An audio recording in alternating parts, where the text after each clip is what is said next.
Guys, तो आज मैं शुरू करने वाली हूँ episode number 10 of worried heart. तो चलिए बिना देर की एक्सप्लेनेशन को स्टार्ट करते हैं। एपिसोड के स्टार्ट में हमें एल्डो को दिखाया जाता है जो कि डोंगजू से पूछता है कि तुम्हारी याददाश्त गई भी थी या फिर नहीं। तो वो कहता है कि अगर मेरी याददाश्त गई हुई ना होती तो क्या मैं अपने कातिल को डूबने से बचाता। यहाँ दिखाया जाता है कि दरअसल एल्डो की जान बचाते वक्त उसे गौर से देखने ही की देर थी कि वो एल्डो को पहचान गया था। पहले तो डोंगजू घबरा जाता है, लेकिन फिर वो उसे बचाकर बाहर निकाल लाया था। उसी के साथ उसने वॉनबे को भी बता दिया था कि मुझे गोली इसी ने मारी थी, लेकिन मैंने इसे अपना बदला लेने के लिए बचाया है। अब प्रेजेंट में दिसान ग्रुप में डोंगजू बाकी सबके साथ मिल रहा होता है। एल्डो भी आकर सबको देखता है और ये सब लोग गीह्यून के वाइस चेयरमैन बनने के लिए बोर्ड मीटिंग की तैयारी कर रहे होते हैं। वो सब लोग जब ऑफिस रूम में आते हैं तो वहाँ पर जैंगसियन पहले से ही आकर बैठा हुआ होता है। वो उन्हें ये बता देता है कि उसने crude oil import credit lines approve करवा ली है। दरअसल डोंगजू ने ही एल्डो से कहकर जैंगसियन को ऑर्डर दिलवाया था कि वो देसान ग्रुप की इंपोर्ट डील्स में कोई भी रुकावट ना डाले। चेयरमैन चा इंपोर्ट क्रेडिट लाइंस अप्रूव हो जाने पर जैंगसियन का शुक्रिया अदा करते हैं और उसको कह देते हैं कि डायरेक्टर डोंगजू आपके स्विस अकाउंट में इस चीज के बदले में कुछ पैसे डाल देगा। इसके अलावा चेयरमैन ये भी बता देते हैं कि वो वाइस चेयरमैन के तौर पर चीफ सेक्रेटरी गीह्यून को प्रमोट करने के लिए जा रहे हैं। सही वक्त आने पर वो ये पोजीशन एल्डो को ही दे देंगे। ये सुनकर जैंगसियन और एल्डो दोनों ही खुश नहीं होते हैं कि वो एल्डो को जल्द से जल्द ऊपर बिठाना चाहते थे, लेकिन अब ऐसा करना मुमकिन नहीं था। मीटिंग के बाद जैंगसियन एल्डो को उसके ऑफिस ले जाकर उसकी नेम प्लेट से उसे बहुत ज्यादा मारता है, यहाँ तक कि उसका सर भी फाड़ देता है और उसमें से खून निकलने लग जाता है। एल्डो को उस चोट से पुरानी यादें वापस आने लगती हैं कि जब जवानी में एल्डो को एक अंधेरी जगह में बांधकर उसे बहुत ज्यादा मार पीटा गया था कि तभी वहाँ पर जैंगसियन आया और उन बाकी आदमियों को बाहर भेजकर उसका चेहरा पोंछकर उसे फिर से नया ऑर्गेनाइजेशनल चार्ट बनाने के लिए दे दिया था ताकि वो उसमें उनकी मर्जी के मुताबिक सबके नाम ऑर्गेनाइज कर सके। लेकिन जब उसने ऐसा नहीं किया तो भी जैंगसियन ने उसे बहुत ज्यादा मारा था। अब ये याद करके जैंगसियन एल्डो से पूछता है कि तुमने डोंगजू को मारा क्यों नहीं। तो एडमिनिस्ट्रेटर जब उसे मारने वाला था तो बीच में आकर तुमने डोंगजू की जान क्यों बचाई थी। तुम्हारी वजह से गीह्यून को वाइस चेयरमैन बनाने की तैयारियां हो रही हैं। एल्डो बताता है कि उस वक्त मेरा बेटा तेयुन डोंगजू के कमरे में था। तेयुन को उसकी फिक्र करते देखकर मैं ऐसा नहीं कर सका, इसलिए डोंगजू को मैंने जिंदा छोड़ दिया था, लेकिन मुझसे ये गलती हो गई जो अब नहीं होगी। जैंगसियन कहता है कि अपने बेटे को देखकर तुम इतना जज्बात में आ गए, बड़े बड़े काम तुम कैसे करोगे।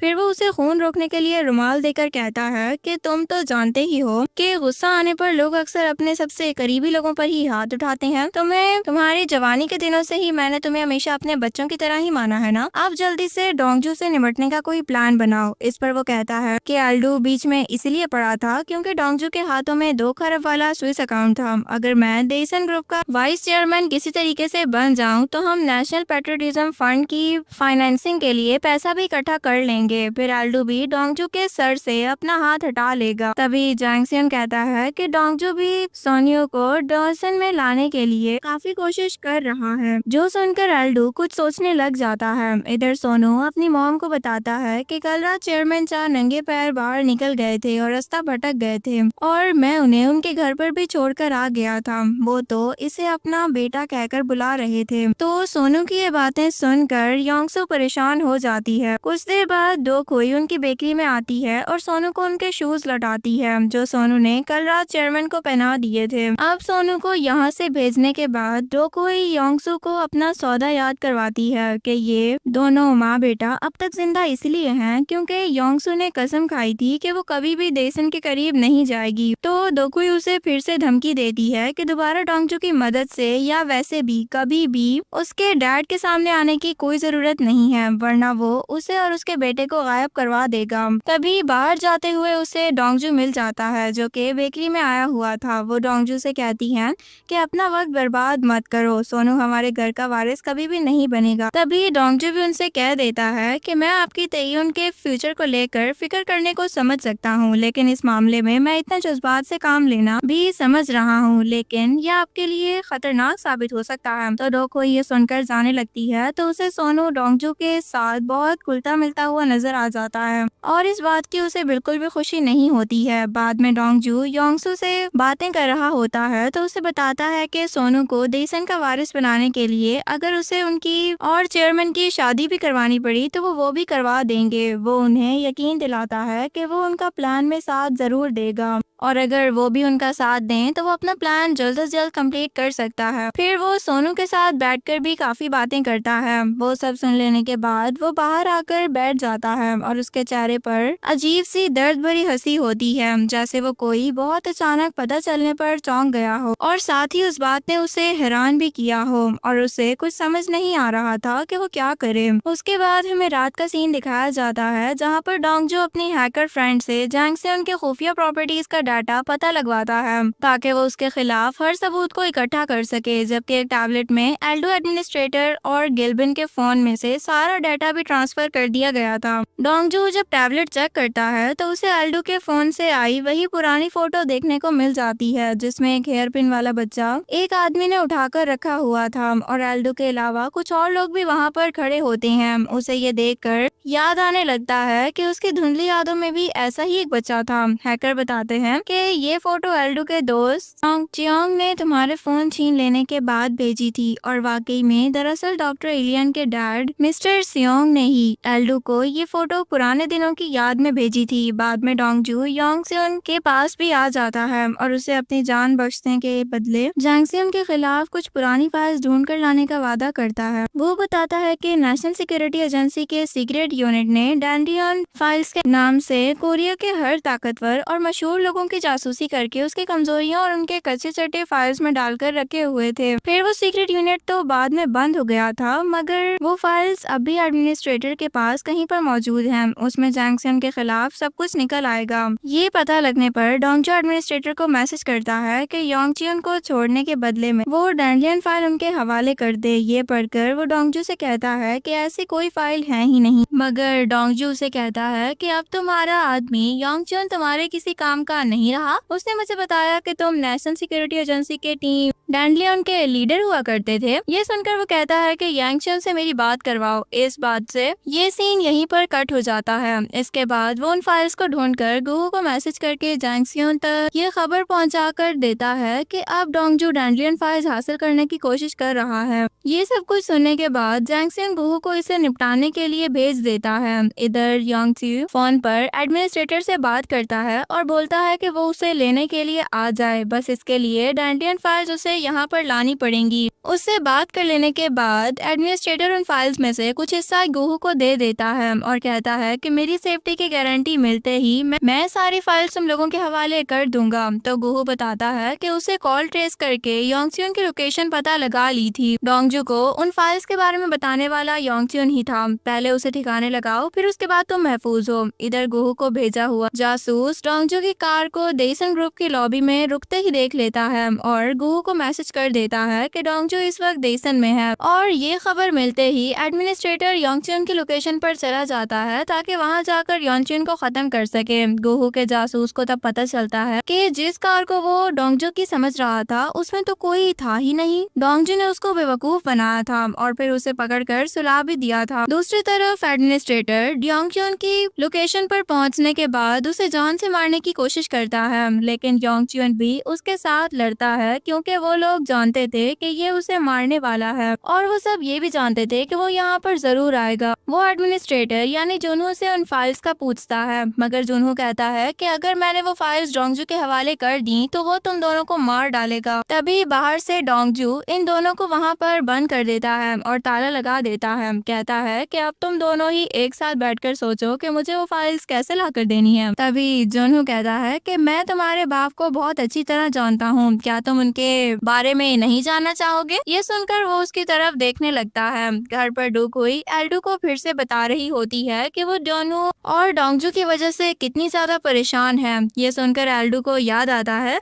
कि डोंगजू ने उसे बताया था कि उसे पहचान लेने के बावजूद भी वो डूबने से बचा चुका है और उसने कहा था कि जब आपको उसकी वजह पता चलेगी तो आपका जोर जोर दर्द से भर जाएगा। तब डूक डोकुई के फोन पर किसी की कॉल आती है तो वो एल्डो को सुनने के लिए दे देती है। एल्डो उसे बताता है कि मेरा फोन खो गया था, इसीलिए मुझे तुम्हारे कॉल्स और मैसेजेस नहीं मिले थे। वो उसे फिर से वही पुरानी फोटो भेज देता है। तो ये देखकर डोकुई उसे पकड़कर डिलीट कर देती है। फिर वो याद करती है कि ये फोटो उसने खींची थी। यहाँ पर हमें दिखाया जाता है कि बहुत साल पहले डोकुई एक कैमरा पकड़े ये फोटो बना रही होती है। उस छोटे बच्चे ने भी एक फोटो मांगी थी जो सियोंग ने उसकी जेब में डाल दी थी। डोकुई कैमरा पकड़े खड़ी होती है और वो बच्चा सियोनहियो एक फोटो खिंचवाने के लिए वापस आता है। उसकी मॉम और डोकुई के पहले हस्बैंड सोनू वहाँ साथ खड़े होते हैं। सोनू ने उसे गोद में उठा लिया था और एल्डू साइड में खड़ा होता है। डोकुई ने तब वो फोटो बनाई थी, लेकिन अपने हस्बैंड को सियोनुई और उसकी मॉम के साथ घुलते मिलते देखकर वो बहुत ही ज्यादा नाराज हो गई थी।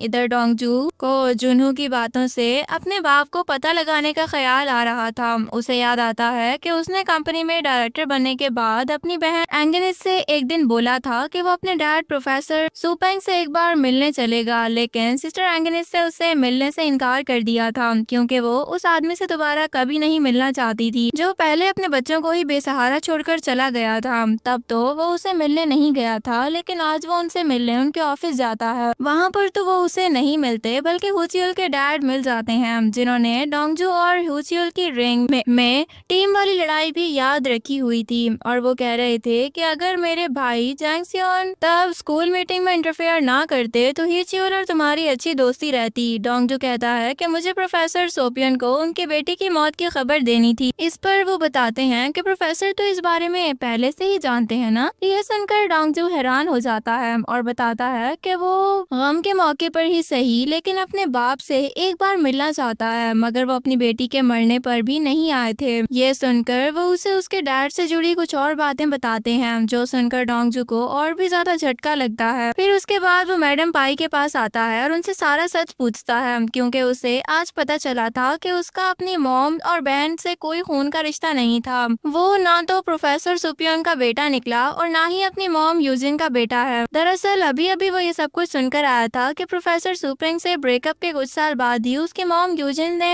एक बच्चा गोद ले लिया था और उनकी बेटी अकेली पड़ी ना हो, इसलिए यूजिन ने अपनी बेटी के लिए एक भाई लिया था और वो बच्चा जो उन्होंने अडॉप्ट किया था वो डोंगजू ही था। डोंगजू ये बताकर दुखी हो रहा होता है कि उसे एक उम्मीद थी कि वो एक दिन अपने बाप से जरूर मिलेगा और वो अपने बाप को बताएगा कि वो उन्हें कितना याद करता था और उनसे मिलने वो अक्सर जाया करेगा। लेकिन उसकी बहन के डैड तो उसके डैड ही नहीं थे। तभी मैडम पाई बताती हैं कि तुम भी बचपन में खुद चलकर यूजिन के घर पर आ गए थे, जिसके बाद उसने तुम्हें पाल लिया था। वो उसे उसके बचपन के कपड़े भी दिखाती हैं जिसमें देसन ग्रुप का बैज भी लगा हुआ था, जिसे वो बचपन में हमेशा पहने रखता था। वो उसे उस ड्रेस की जेब से एक पुरानी फोटो भी निकाल कर देती हैं। ये वही पुरानी फोटो थी जिसमें वही बच्चा था और उसे एक आदमी उठाए हुए खड़ा था। मैडम पाई उसे बताती हैं कि ये तस्वीर वाला बच्चा डोंगजू है। ये जानकर वो हैरान होता है और फिर इस तस्वीर को उस तस्वीर के साथ मिलाकर देखता है जो उसे एल्डो के फोन से मिली थी। दोनों फोटोज मैच कर जाती हैं। तभी मैडम पाई कहती हैं कि जरूर जिसने तुम्हें उठाया हुआ है वो तुम्हारा बाप होगा। ये देखते ही वो कुछ सोचने लग जाता है। इधर जैंगसियोन एल्डर को न्यूज दिखाता है जिसमें प्रेसिडेंट के भतीजे का करप्शन स्कैंडल पकड़ा गया था और जैंगसियोन के नीचे प्रोसिक्यूशन ने ही उसकी तहकीकात शुरू कर दी थी। प्रेसिडेंट उसे ये सब कुछ बंद करवाने के लिए कहता है तो जैंगसियोन उसे हंसकर याद दिलवाता है कि जब वो चाहे उसका करप्शन स्कैंडल निकाल कर उसका बाजू मरोड़ सकता है। फिलहाल वो ये इन्वेस्टिगेशन रुकवा देगा, लेकिन एल्डर को चाहिए कि वो अपने साथ मुखलिस रहे और अपनी हद में रहे। फिलहाल वो यहाँ से जा रहा है।